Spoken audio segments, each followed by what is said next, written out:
نحمدہ ونصلی ونسلم علی رسول اللہ۔ موسیٰ علیہ السلام نے جب اپنے عصے کا معجزہ فرعون کو دکھایا تو فرعون اس سے ڈر گیا، سہم گیا۔ تو اب یہ چیز موسیٰ علیہ السلام کا فتح یاب ہونا یہ فرعون کے لیے بہت بڑا چیلنج تھا، اور فرعون چاہتا تھا کہ موسیٰ علیہ السلام کو کسی طرح زیر کر اور موسیٰ علیہ السلام آپ کے ماتحت آ جائیں اور وہ آپ کے بارے میں برائی مشہور کر دیں۔ تو فرعون نے اپنے مشیر کے مشورے سے تمام جادوگروں کو اپنے دربار میں بلایا، ان کو لالچ دی اور ان کو پورا واقعہ سنایا کہ موسیٰ نے اپنے عصے کے ذریعے ہمیں ڈرانے کی کوشش کی، تو اب تم کچھ ایسا کرو کہ موسیٰ تم موسیٰ پر فتح حاصل کر لو اور تمہارا نام اس سے زیادہ روشن ہو جائے، کیونکہ بات یہ تھی کہ فرعون کو یہاں پر دھوکہ ہوا۔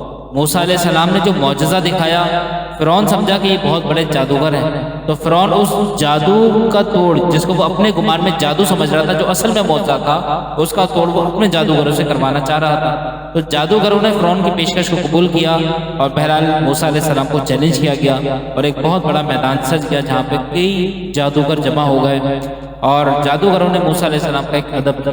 انہوں نے موسیٰ علیہ السلام سے پوچھا کہ موسیٰ یہ بتائیں کہ آپ پہلے مقابلہ شروع کریں گے یا ہم پہل کریں؟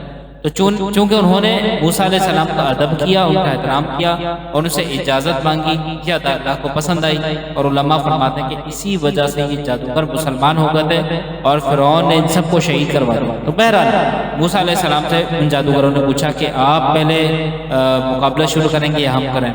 موسیٰ علیہ السلام نے کہا کہ نہیں، تم کرو۔ تو ان کے ہاتھ میں رسیاں تھیں، لاٹھیاں تھیں، انہوں نے ان رسیوں کو زمین پر پھینکا تو دیکھنے والوں نے دیکھا کہ جادو کا اثر تھا، وہ رسیاں سانپ بن کے نیکنا شروع ہو۔ وہ تعداد میں کتنی تھی؟ تعداد اتنی تھی کہ 300 اونٹ ان کا وزن اٹھا سکتے تھے، ذرا اندازہ کریں۔